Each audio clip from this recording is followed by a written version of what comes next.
Cosmic don, जहां galaxies पैदा होती है। यह वह समय था जब ब्रह्मांड में पहली बार रोशनी की किरणें फूटीं। बिग बैंग के ठीक बाद ब्रह्मांड एक विशाल, अंधेरा और खाली जगह था। हर तरफ सिर्फ अंधकार और शून्यता थी, जैसे किसी अनंत रात का विस्तार। सोचो कितना गर्म और घना होगा। जैसे जैसे ये ठंडा होने लगा, इस एनर्जी फील्ड में छोटे छोटे बदलाव होने लगे और चीजें इकट्ठा होने लगी। यह प्रक्रिया धीमी थी, लेकिन इसके परिणाम अद्भुत थे। लाखों सालों में ग्रेविटी ने ज्यादा से ज्यादा मटेरियल को अपनी तरफ खींचा। यह गुरुत्वाकर्षण बल ही था जिसने ब्रह्मांड को आकार देना शुरू किया। ये क्लम्प्स बड़े और घने होते गए। धीरे धीरे ये छोटे छोटे क्लम्प्स मिलकर बड़े बड़े समूहों में बदलने लगे। आखिरकार ये गैलेक्सीज के बीज बन गए। इन बीजों ने आगे चलकर विशाल गैलेक्सीज का रूप धारण किया। ये शुरुआती गैलेक्सीज आज की गैलेक्सीज से बहुत छोटी और कम स्ट्रक्चर्ड थीं। इनका आकार और संरचना बहुत ही सरल थी। ये हाइड्रोजन और हीलियम के बादलों से भरी थीं, जो ब्रह्मांड के सबसे सिंपल एलिमेंट्स हैं। इन तत्वों ने मिलकर नए तारे और गैलेक्सीज बनाने की प्रक्रिया शुरू की। शुरुआती ब्रह्मांड बहुत बदलाव और विकास का समय था। हर पल कुछ नया हो रहा था और ब्रह्मांड का स्वरूप बदल रहा था। जैसे जैसे ये प्रोटो गैलेक्सीज आपस में मिलती गईं, उन्होंने आज के ब्रह्मांड की नींव रखी। इन टकरावों ने नई संरचनाओं और गैलेक्सीज को जन्म दिया, जो आज हम देखते हैं। एक गैलेक्टिक डांस, इंटरैक्शन और मर्जर। गैलेक्सीज स्पेस में स्थिर टापू नहीं है। ये लगातार गति में है, अपने पड़ोसियों के ग्रेविटी से खींची और धकेली जाती है। कभी कभी गैलेक्सीज ज्यादा ही पास आ जाती है। उनकी ग्रेविटेशनल फोर्सेस इंटरैक्ट करती है, जिससे वे डिस्टॉर्ट और स्ट्रेच हो जाती हैं। ये गैलेक्टिक इंटरैक्शन स्टार फॉर्मेशन के बर्स्ट्स को ट्रिगर कर सकते हैं। दो गैस के बादलों के टकराने की कल्पना करो, नतीजा नए स्टार बर्थ में तेजी है। कभी कभी गैलेक्सीज सिर्फ इंटरैक्ट नहीं करती, पूरी तरह मर्ज हो जाती है। इससे पूरी तरह से नई गैलेक्सीज बन सकती हैं, जो पहले से बड़ी और ज्यादा मैसिव होती हैं।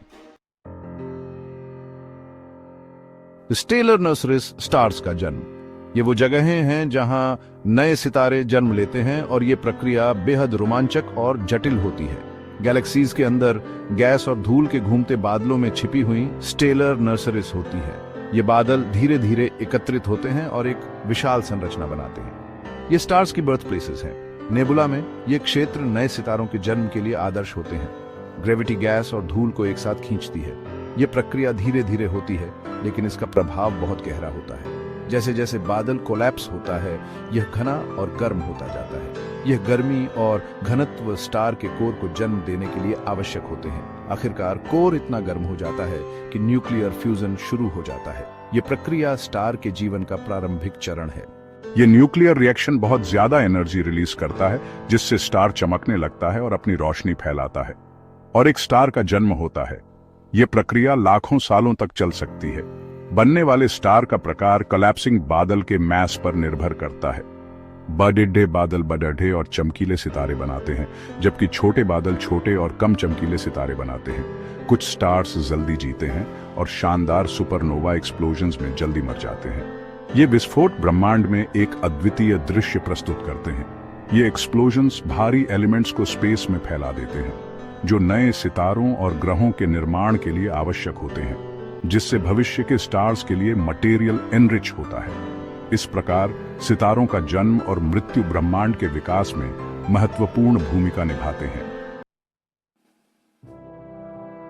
Section 4, the heart of the matter supermassive black holes. ये ब्रह्मांड के सबसे रहस्यमयी और शक्तिशाली ऑब्जेक्ट्स में से एक है। ज्यादातर बड़ी गैलेक्सीज के सेंटर में, अगर सभी में नहीं, तो एक स्लीपिंग जायंट होता है, एक सुपरमैसिव ब्लैक होल।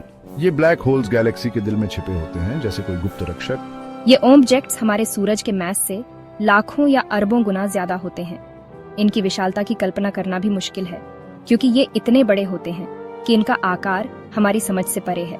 इनके नाम से मूर्ख मत बनो।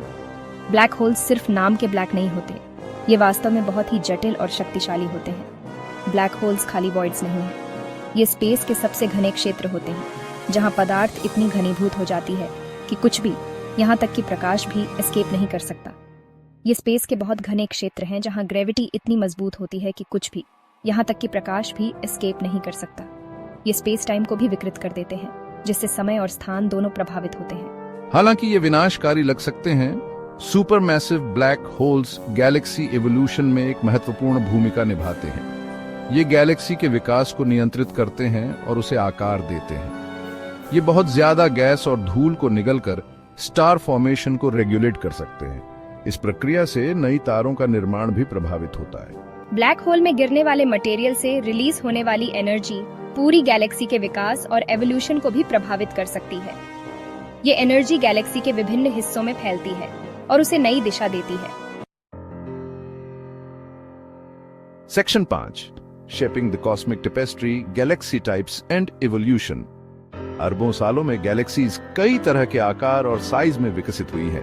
हम अपनी मिल्की वे जैसी राजसी स्पाइरल गैलेक्सीज को उनके सुंदर आर्म्स के साथ देखते हैं। हम इलिप्टिकल गैलेक्सीज भी देखते हैं जो ज्यादा गोल होती हैं और जिनमें पुराने स्टार्स होते हैं। और फिर इरेगुलर गैलेक्सीज होती हैं जिनका कोई निश्चित आकार नहीं होता। बनने वाली गैलेक्सी का प्रकार कई कारकों के कॉम्प्लेक्स इंटरप्ले पर निर्भर करता है, जिसमें इसकी शुरुआती स्थितियां, इसका मर्जर इतिहास और इसके सेंट्रल ब्लैक होल की गतिविधि शामिल है। सेक्शन 6 गतिमान ब्रह्मांड गैलेक्सी विकास पर विचार। गैलेक्सीज का विकास एक ऐसी कहानी है जो अभी भी लिखी जा रही है। पहली प्रोटो गैलेक्सीज से लेकर आज तक की राजसी स्पाइरल्स तक ब्रह्मांड लगातार परिवर्तन की स्थिति में है। गैलेक्सीज का अध्ययन करके हम ब्रह्मांड के इतिहास को जोड़ रहे हैं। हम उन जटिल प्रक्रियाओं को उजागर कर रहे हैं जिन्होंने अरबों वर्षों में ब्रह्मांड को आकार दिया है। गैलेक्टिक विकास की यात्रा ग्रेविटी की विस्मयकारी शक्ति, कॉस्मिक मैटर के अंतहीन नृत्य और सुंदरता और जटिलता पैदा करने की ब्रह्मांड की असीम क्षमता का प्रमाण है।